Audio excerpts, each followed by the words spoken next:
COVID is critical because this is what convinces people to accept, to legitimize total biometric surveillance. If we want to stop this epidemic, we need not just to monitor people, we need to monitor what's happening under their skin, their body temperature. Like we walked in here, we had to go through a body temperature test. Now they're using it to see whether you have the coronavirus.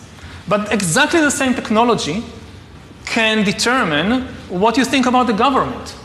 You know, anger is a biological phenomena just like disease. It's not some spiritual thing out there. It's a biological pattern in your body. With this kind of surveillance, I mean, you watch the big president, the big leader, gives a speech on television. The television could be monitoring you and knowing whether you're angry or not, just by analyzing the cues, the biological cues coming from your body. Are you angry about what you hear? Are you frightened? Are you bored? This is the kind of power that Stalin didn't have. You know, when Stalin gave a speech, everybody, of course, clapped their hand and smiled.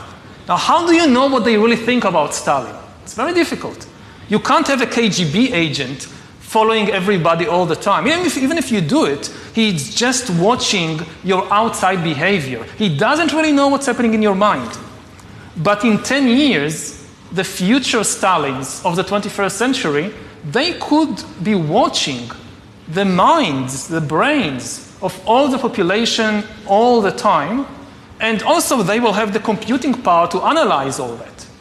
You know, it's not just having an agent following everybody all the time. The agent in Stalin's days writes a paper report, and you have these millions of paper reports piling up in Moscow. Somebody needs to read them, to analyze them. That's impossible. Now you don't need human agents. You don't need human analyzers. You just have a lot of sensors and an AI which analyzes it, and that's it. You have the worst totalitarian regime in history.